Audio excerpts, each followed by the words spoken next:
Bismillahirrahmanirrahim. Assalamualaikum warahmatullahi wabarakatuh.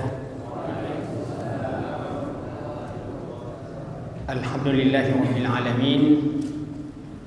Wassalatu wassalamu ala asyrafil anbiya'i wal mursalin nabiyina Muhammadin wa ala alihi wa sahbihi ajma'in.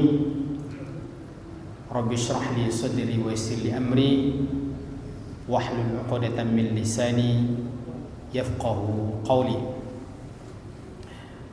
Jamaah maghrib yang sama-sama berbahagia,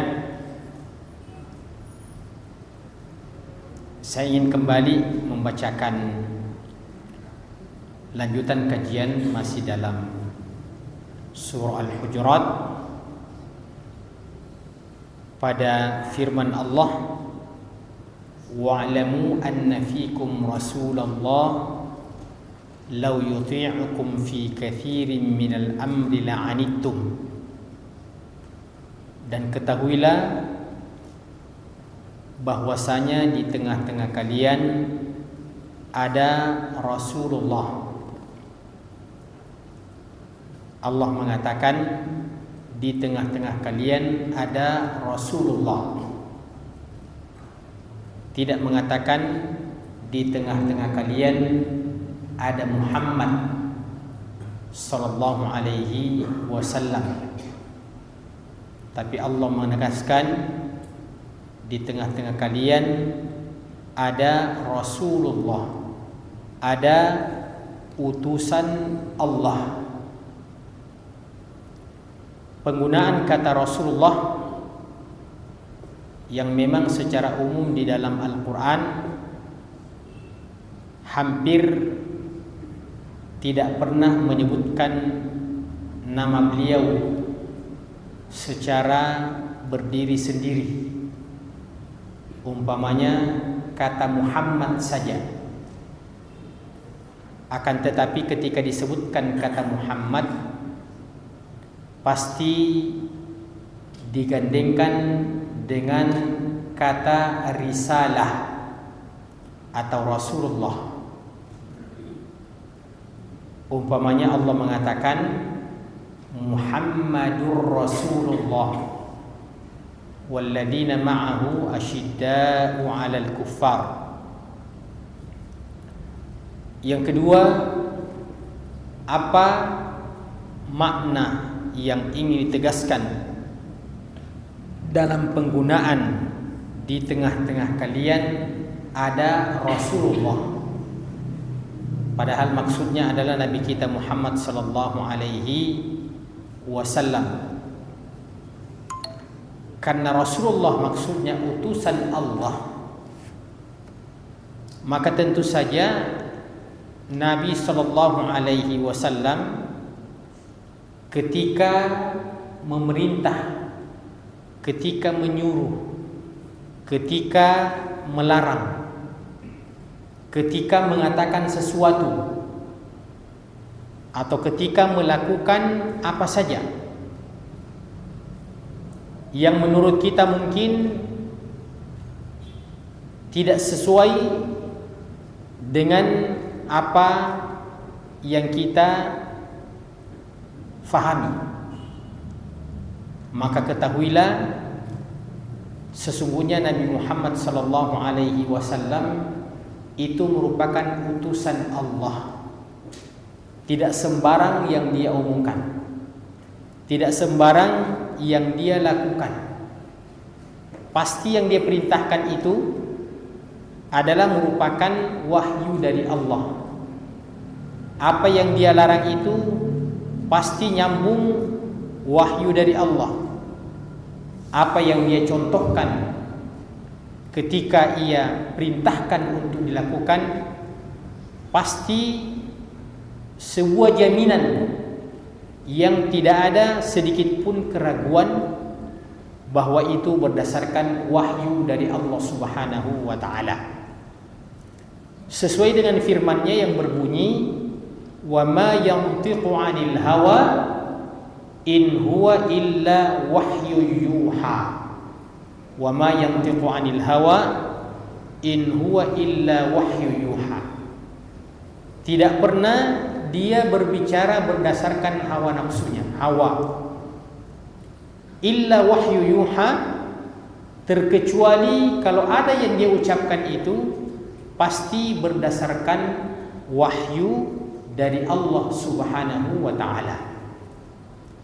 Jadi sebenarnya hadis Nabi sallallahu alaihi wasallam itu juga wahyu. Sama dengan Al-Qur'an.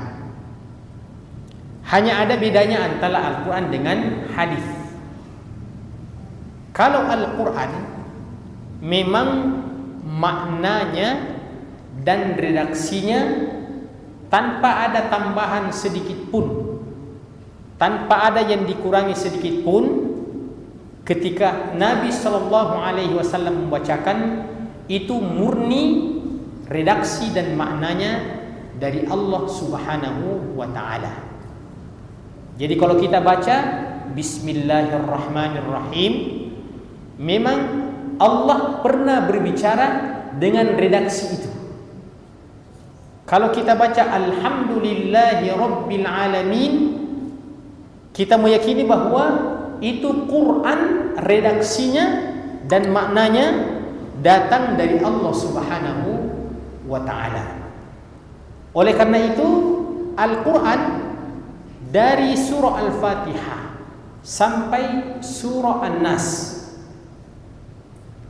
andaikan ada istilah 1000%, ya, andaikan ada istilah 1.000.000%, maka di atasnya itu sedikit pun tidak ada keraguan bahwa itu datangnya dari Allah Subhanahu wa taala. Adapun yang diucapkan oleh Nabi sallallahu alaihi wasallam juga merupakan wahyu berdasarkan apa yang kita bacakan tadi, wa ma yantiqu 'anil hawa in huwa illa wahyu yuha. Akan tetapi tetap dibedakan antara Al-Qur'an dengan hadis Nabi. Kita katakan Quran itu wahyu dari Allah kepada Nabi sallallahu alaihi wasallam. Kemudian hadis yang diucapkan oleh Nabi itu juga kita katakan wahyu dari Allah Subhanahu wa taala. Akan tetapi kita katakan adapun tentang hadis itu maka redaksinya dari Nabi sallallahu alaihi wasallam. Jadi Nabi yang mengucapkan, akan tetapi maknanya, substansinya itu dari Allah Subhanahu wa taala. Saya kasih contoh jamaah sekalian.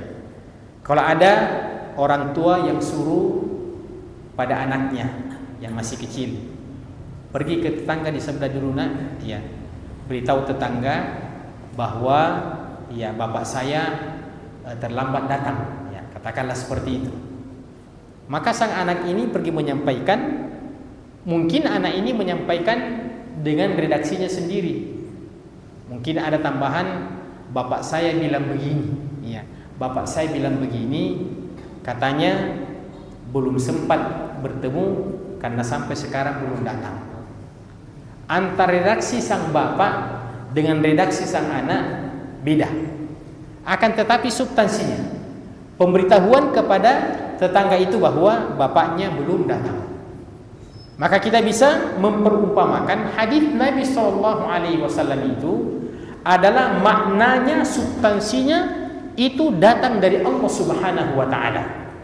Adapun redaksinya itu redaksi yang dibuatkan oleh Nabi sallallahu alaihi wasallam.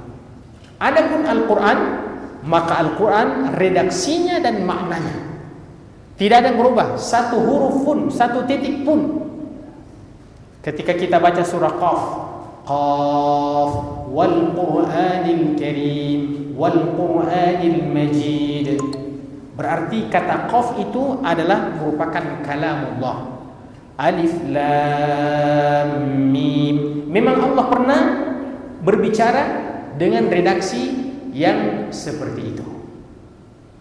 Maka kata Rasulullah, wa'lamu anna fikum Rasulullah, ingin menegaskan bahwasanya Penyebutan kata Rasulullah sallallahu alaihi wasallam harus kalian terima dengan lapang dada. Bukan rekayasa dari Nabi sallallahu alaihi wasallam, itu memang merupakan perintah dari Allah Subhanahu wa taala, sehingga kita sebagai orang yang beriman tidak pernah sedikit pun meragukan apa yang diperintahkan oleh Nabi dan apa yang dilarang oleh Nabi sallallahu alaihi wasallam. Law yuti'ukum fi katsirin minal amri la'anittum. Andaikan saja Nabi itu, Rasulullah itu mentaati, mengikuti pada kebanyakan keinginan-keinginan kalian.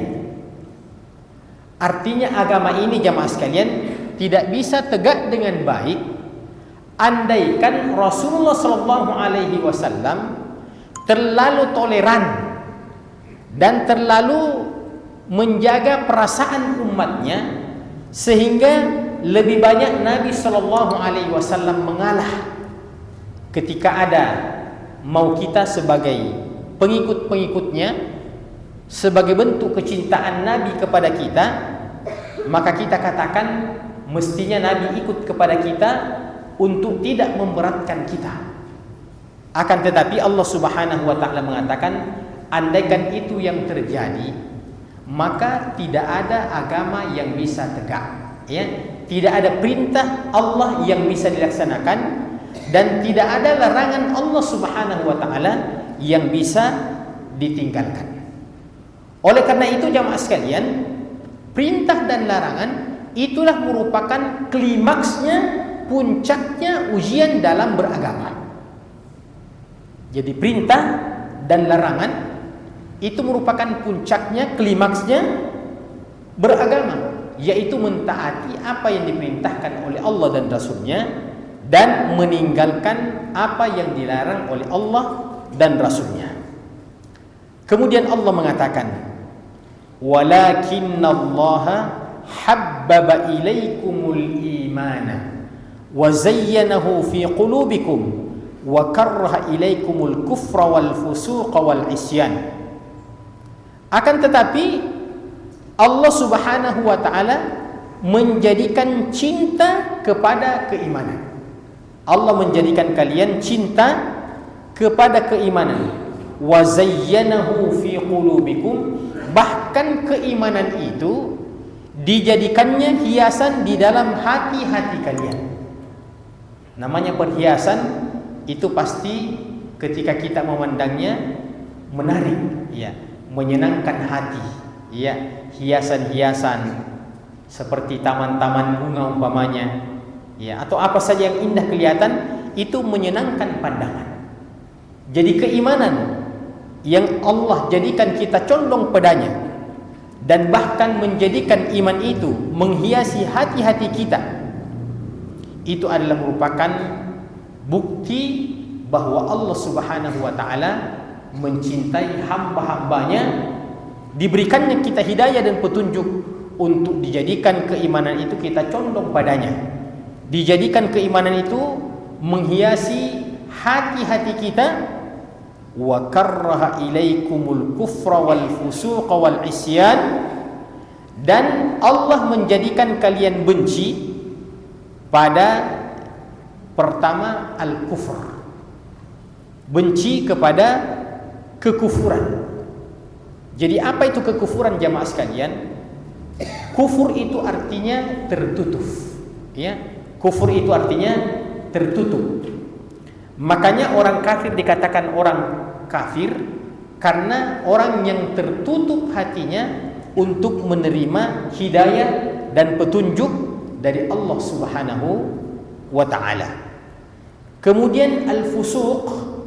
Al-fusuq adalah orang Islam yang berbuat dosa besar, akan tetapi dia tidak menganggap bahwa dosa itu bukan sebuah pelanggaran. Dia akui bahwa sebuah pelanggaran, akan tetapi karena kelemahan keimanannya akhirnya dia terjatuh pada perbuatan tersebut. Kemudian apa itu al-isyan? Apa itu dosa, kemaksiatan? Adalah sebagaimana dikatakan oleh Nabi sallallahu alaihi wasallam, sesuatu yang apabila kalian diketahui oleh orang lain maka kalian merasa malu. Nah, itu definisi daripada al-itsm. Sesuatu yang apabila orang lain mengetahui kalian memiliki rasa malu yang sangat tinggi. Berarti ketika seseorang itu terjatuh pada kesalahan dan dosa dan masih ada rasa malu, jangan-jangan orang mengetahuinya, itu masih memiliki derajat keimanan, walaupun keimanan yang tidak sama dengan keimanan yang paling tinggi. Berarti dapat difahami jamaah sekalian bahwasanya orang yang melakukan perbuatan pelanggaran maksiat dan sama saja orang tahu atau orang tidak tahu, sama saja bagi dia, tidak ada perasaan malu.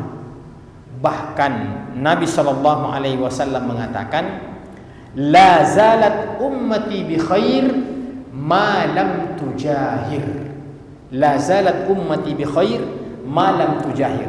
Masih ada kebaikan pada umatku ini selama mereka belum terang-terangan melakukan kesalahan dan dosa. Bukan berarti bahwasanya melakukan dosa secara sembunyi-sembunyi itu terpuji, ya. Tetap tercela, Pak. Karena kita sembunyi atau kita tidak sembunyi, Allah tahu. Allah Maha melihat, Allah Maha mendengar, Allah Maha mengetahui. Ya. Akan tetapi sesungguhnya orang yang berbuat dosa dan masih berusaha untuk sembunyi-sembunyi, itu sebenarnya masih ada titik-titik kebaikan dalam dirinya. Masih ada benih-benih kebaikan dalam dirinya. Nah, bagaimana hukumnya ketika seseorang itu berterang-terangan dalam melakukan dosa, melakukan pelanggaran, dalam berdusta, dalam berbohong, ya, dalam melanggar aturan-aturan itu dapat difahami bahwa hampir bisa dikatakan tidak ada lagi sisi-sisi kebaikan yang tersisa dalam dirinya. Karena Nabi mengatakan, selama umatku ini belum terang-terangan dalam melakukan dosa, apalagi sampai berbangga. Apalagi sampai berbangga. Ya, umpamanya ada orang kita lihat, ya. Ketika kita lihat, ya, lewat, ya, dia sepertinya masih malu-malu. Nah, itu masih ada perasaan menunjukkan bahwa apa yang dilakukan itu sesuatu yang tidak baik, ya, sesuatu yang tidak baik. Ada pengalaman saya, ya, sudah lama di masjid kita ini, Masjid Perjuangan, Masjid Wahdatul Ummah. Ya. Jadi ada teman yang sudah ikut mengaji, ya, ikut memperbaiki bacaan, ya. Kalau istilah kita itu ikut tarbiyah. Kita koreksi bacaannya, kita kasih kajian-kajian dinul Islam, kemudian mungkin menghafal surah-surah tertentu, ya. Kita kasih kajian-kajian hadis, ya. Pokoknya sudah akrab sekali, ya, sudah akrab sekali, ya. Jadi suatu ketika, ya, teman kita ini ya, dulu perokok berat, ya. Setelah ikut bergabung-gabung ngaji-ngaji, ya, dia sudah tinggalkan kebiasaan buruknya itu. Suatu ketika kita pergi ke Malino rekreasi, ya, rekreasi satu rombongan, ya, sampai mungkin 15 sampai 20 orang, ya. Ini teman yang saya maksudkan ini, ya, artinya masih beradaptasi. Nah, setelah kita makan, ya, dia sendiri cerita dirinya, waduh, habis makan yang pedis-pedis teringat itu mau sekali merokok, ya. Tapi tidak ada yang merokok ini, katanya biar satu orang tidak ada merokok, pasti malu-malu, ya. Bagaimana caranya ini katanya, ya. Sekalinya ada sesuatu yang kita butuhkan, bilang ada yang bisa ke warung dulu beli ini, saya sudah lupa apa itu yang mau dibeli, ya. mau beli sabun, kau beli apa. Tiba-tiba temannya bilang, saya katanya mau pergi beli. Ya. Niatnya mau pergi ke sana, merokok dulu baru pulang. Ya. Ketika dia sudah mau pergi, ada kesempatan saya merokok ini. Ya. Di saat mau pergi, tiba-tiba ada teman mengatakan, saya juga mau ikut. Dalam hatinya kesal sekali, aduh, ini teman ini betul-betul, ya, tidak ada kesempatan. Jadi intinya tidak jadi dia merokok. Ya, tapi dia bilang, ya, ini setelah dia tinggalkan merokok, setelah dia pulang itu, dia terus terang, ya jujur saja Ustaz, saya masih merokok kalau habis makan. Suatu ketika, ini cerita Masjid Hidayatul Ummah, dia pergi sholat asar. Dia bawa itu rokoknya di kantongnya. Di saat dia sujud, jatuh itu rokoknya. Ya. Di depannya ustadz yang sering tarbiyah dia. Ya. Jatuh itu rokoknya. Ketika jatuh itu rokoknya, dia bilang, tidak ada bacaan salat yang saya ingat. Itu mami yang saya lihat itu bagaimana cara aku nanti, malu sekali Kak sama ustaz di sampingku ini yang, ya, selama ini saya katakan tidak merokok ustaz. Ya, malu sekali Kak. Ya. Apa yang terjadi setelah saya salam nanti? Begitu sudah assalamualaikum. Ya. Saya katanya pura-pura tidak lihat itu rokokku karena dia, andai kan saya bisa lari dan tidak, ya. Tapi tiba-tiba itu ustaz dengan penuh hikmah bilang, ambil tuh rokok tak. Akhirnya dia bilang, waktu di Malino saya mau rokok, saya terhalang-halang. Kenapa di sini katanya? Bagaimana? Kenapa saya bawa rokok ke masjid? Akhirnya di depannya guru saya, dia lihat itu rokok. Akhirnya teman itu meninggalkan rokok. Begitulah kira-kira cara Allah membimbing saya untuk meninggalkan kebiasaan yang buruk ini. Dan kadang-kadang seseorang itu mendapatkan petunjuk dari Allah Subhanahu wa taala itu dengan cara-cara yang sangat sederhana. Ya, dengan cara-cara yang sangat, ya, sederhana. Dan yang saya cerita tadi ini, saya tidak mau sebutkan nama. Itu adalah teman saya ketika di pesantren. Bayangkan, saya berpisah di pesantren di saat masih sanawiyah. Artinya tidak ada lagi bayangan wajahnya si fulan, wajah saya. Ya. Nah, dulu ketika saya tinggal di Desirwa itu, ya, cerita-cerita sedikit. Ya. Ini teman selalu masuk di toko saya, menelpon, masih ada dulu itu istilah wartel, ya, belum ada HP, ya, masuk wartel. Ya. Inilah teman saya yang satu pesantren dulu, tapi saya sudah tidak kenal. Dia juga sudah tidak kenal saya. Dia sudah tidak kenal saya. Ya. Tapi jauh-jauh dia dari masjid. Ya, jarang-jarang dia masjid. Kayaknya nanti hari Jumat baru dia ke masjid. Akhirnya suatu ketika mau dicetak naskah khutbah. Ya, mau dicetak naskah khutbah di tempatnya itu. Akhirnya dia lihat itu, kebetulan saya mau khutbah Idul Adha waktu itu. Dia lihat, khatib Ustadz Bahrun Nida. Dia teringat itu di pesantren, bilang, ada temanku dulu di pesantren namanya Bahrun Nida. Dan memang saya sudah keliling sampai ke Saudi, Pak. Saya belum pernah menemukan ada orang namanya Bahrun Nida. Yang banyak itu Bahrun ada, tapi Bahrun Nida, iya, makanya kalau ada papanya Pak Bahrun Nida, pasti saya itu, Pak. Ya, pasti saya.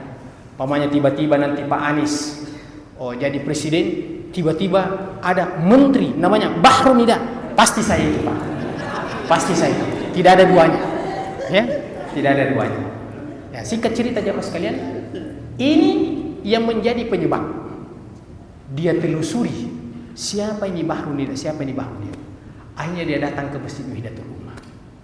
Setelah ditelusuri, ternyata ini Bahrun Nida pernah sekolah di pesantren Darul Arqam Gombar, pesantren Muhammadiyah. Dia sudah yakin bahwa saya temannya. Kira-kira waktu seperti ini, habis sholat maghrib, dia datang dan mengatakan, saya fulan, ya, saya fulan, dan Masya Allah pada saat itu saya berpelukan. Itu yang menjadi pemicu hidayah sehingga dia kembali aktif ya sholat jamaah di masjid. Padahal dulu dia sudah lepas-lepas, jarang sholat jamaah, ya merokok yang apa dan sebagainya. Jadi kadang-kadang ada cara Allah Subhanahu wa taala mendekatkan seseorang itu untuk kembali kepada jalan Allah Subhanahu wa taala. Ada cara yang Allah kadang-kadang berikan bimbingan kepada seseorang. Dan saya juga punya cerita tentang seseorang di masa lalu yang diceritakan oleh Ibnu Qayyim Al-Jauziyah dalam salah satu tulisannya. Ada seseorang yang sesungguhnya dia adalah orang yang memiliki keturunan, ya habaib kalau istilah kita pada hari ini, kepada Rasulullah Sallallahu Alaihi Wasallam. Akan tetapi orang ini ternyata dia jatuh miskin, kasihan. Akhirnya terpaksa dia meninggalkan kampung halamannya untuk pergi mengadu nasib. Dan ketemulah dengan seorang ulama, yang mana ketika dia ketemu dengan ulama ini berharap untuk mendapatkan bantuan. Ya, dibantulah ekonominya. Akan tetapi dia perkenalkan dirinya. Sang ulama ini mengatakan, mana buktinya bahwa kamu ini masih ada hubungan darah kepada Rasulullah Sallallahu Alaihi Wasallam. Singkat cerita jamaah sekalian, wanita yang miskin ini yang masih ada keturunan habaibnya Rasulullah itu akhirnya meninggalkan sang ulama tersebut dan pergi ke suatu tempat. Ternyata dia ketemu dengan orang Yahudi. Ketemu dengan orang Yahudi, yang mana orang Yahudi ini ya diceritakan bahwa dia keturunan Rasul begini-begini. Dalam keadaan dia masih Yahudi, akhirnya dia bantu sang wanita tersebut. Dikasihlah makanan, pokoknya dijamin. Ternyata dengan berinteraksinya dengan ibu ini, itu yang menjadi penyebab dia mendapatkan petunjuk, akhirnya dia masuk Islam. Orang Yahudi ini, orang Yahudi ini masuk ya Islam. Nah, suatu ketika sang ulama yang menolak daripada sang ibu tadi ini bermimpi ketemu dengan Nabi Sallallahu Alaihi Wasallam dalam mimpinya. Ini disebutkan dalam kitabnya para ulama.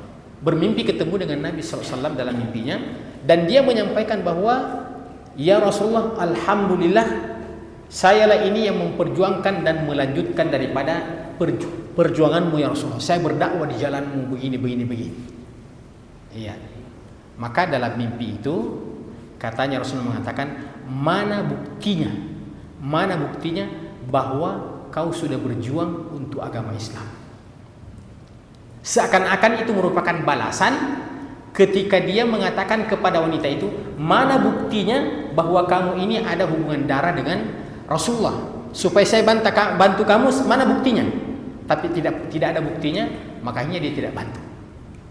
Demikian juga dalam mimpinya itu, dia bertemu dengan Rasulullah dan katanya Rasulullah mengatakan, mana buktinya bahwa kamu sudah berjuang? Maka setelah dia bangun, dia pergi mencari wanita tersebut. Dia pergi mencari wanita tersebut dan merasa bahwa itu merupakan teguran ya dari Allah Subhanahu wa taala lewat pertemuannya dengan Rasulullah. Nah, singkat cerita jamaah sekalian, akhirnya ketemulah sang ibu ini di rumah seseorang yang dulunya beragama Yahudi. Dengan adanya komunikasi dengan ibu ini dan dia bantu ibu ini, akhirnya itu menjadi penyebab dia masuk Islam. Akhirnya orang Yahudi itu ketika ketemu dengan sang ulama tersebut, dia bilang, tidak usah katanya, apa yang kau lihat dalam mimpimu itu juga saya sudah tahu dalam mimpiku. Ya, apa yang kau lihat dalam mimpimu itu juga saya sudah lihat dalam mimpiku. Kamu ingin minta maaf ya kepada wanita tersebut, tapi tidak usahlah, sudah terlanjur saya yang memelihara daripada wanita tersebut.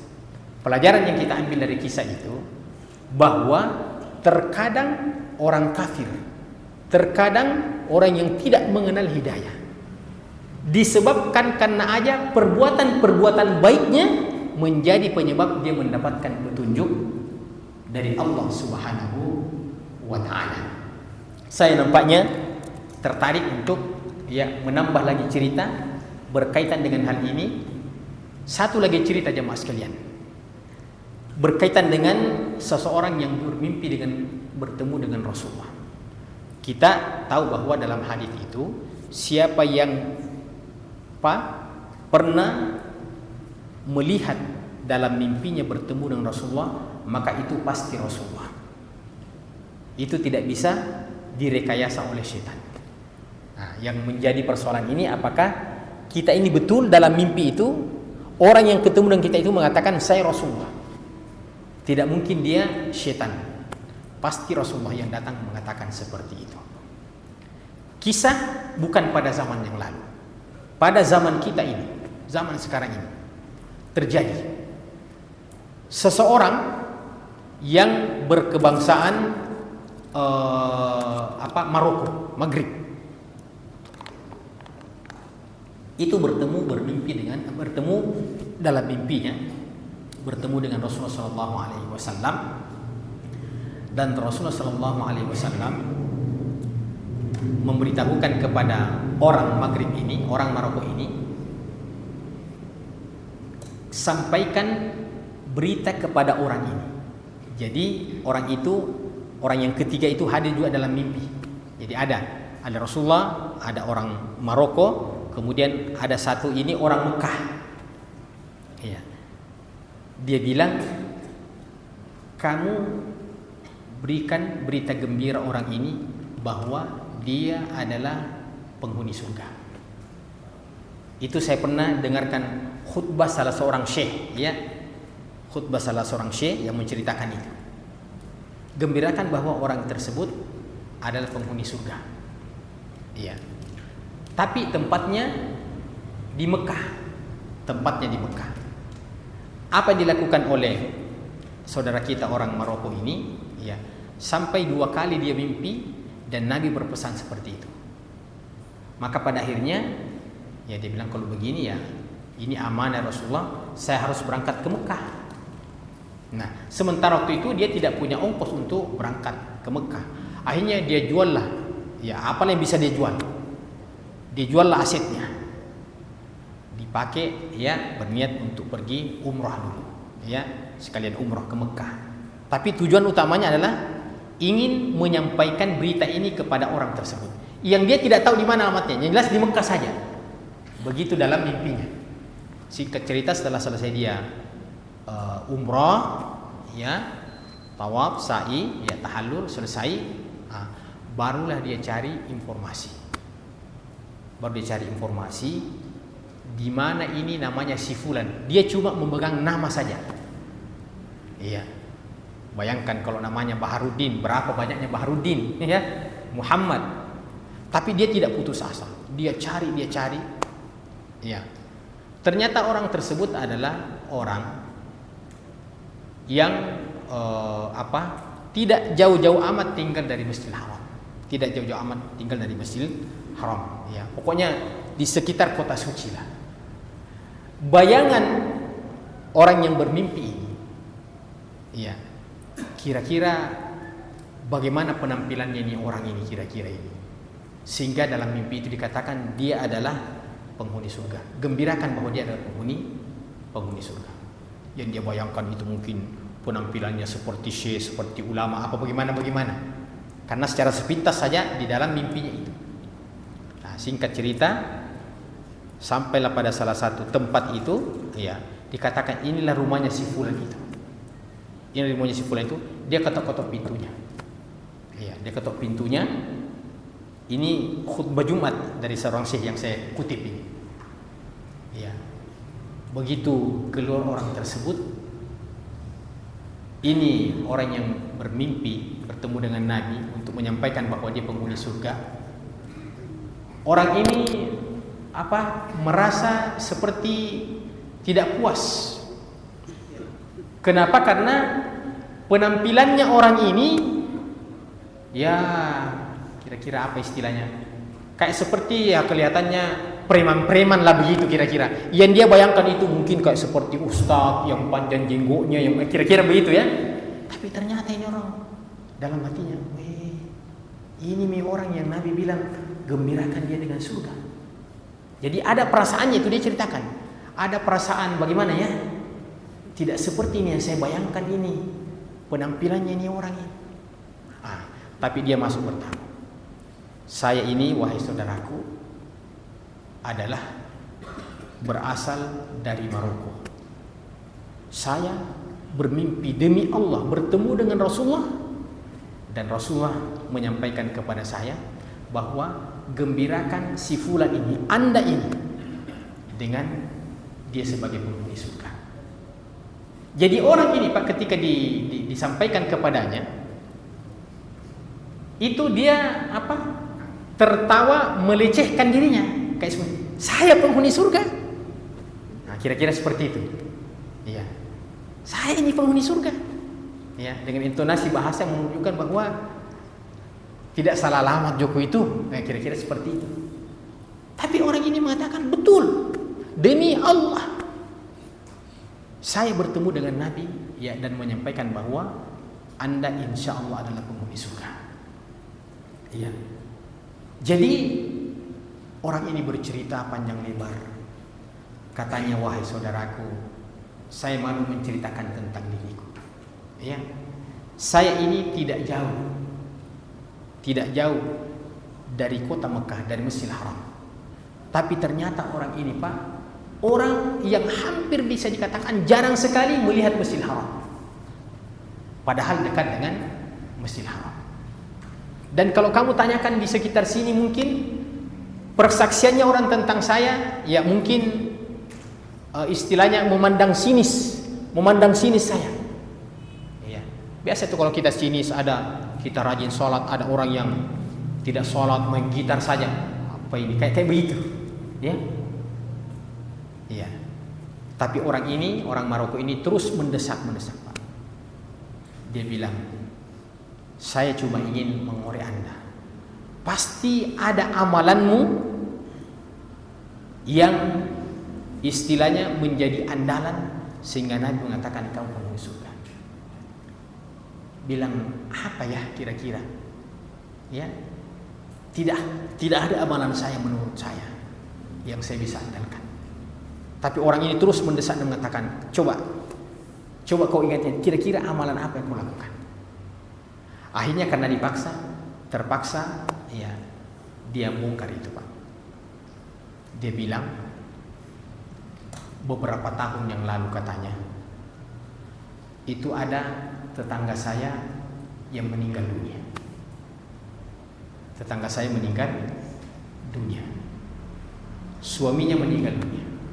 Akhirnya istrinya menjanda dan anaknya jadi yatim. Kira-kira menurut bapak-bapak, kira-kira tebakannya diapakan ini keluarganya yang ditinggalkan? Ya, sama dengan pemikiran saya, ya, bahwa kemungkinan itu dinikahi. Sehingga kalau itu yang terjadi, kita bisa mengambil kesimpulan, pelajaran keutamaan menikahi janda. Ya kan begitu? Kita bisa mengambil pelajaran begitu. Tapi dasar laki-laki selalu mau menikah, bukan itu Pak, bukan. Jadi dia tidak nikahi ini ibu, dia tidak nikahi. Ya, dia tidak nikahi. Yang jelas setelah suaminya meninggal itu, dia kasihan sekali melihat, tapi dia juga tidak nikahi. Apa yang dia lakukan Pak? Semenjak itu, karena bapak ini kayaknya PNS, ya, yang orang yang dilihat dalam mimpi. Semenjak itu katanya, saya berjanji untuk membagi dua gajiku. Ya, semenjak meninggal itu suaminya kasihan, itu saya berjanji kepada Allah, ya Allah, ya mudah-mudahan kodong ibu ini sedikit, ya diringankan bebannya.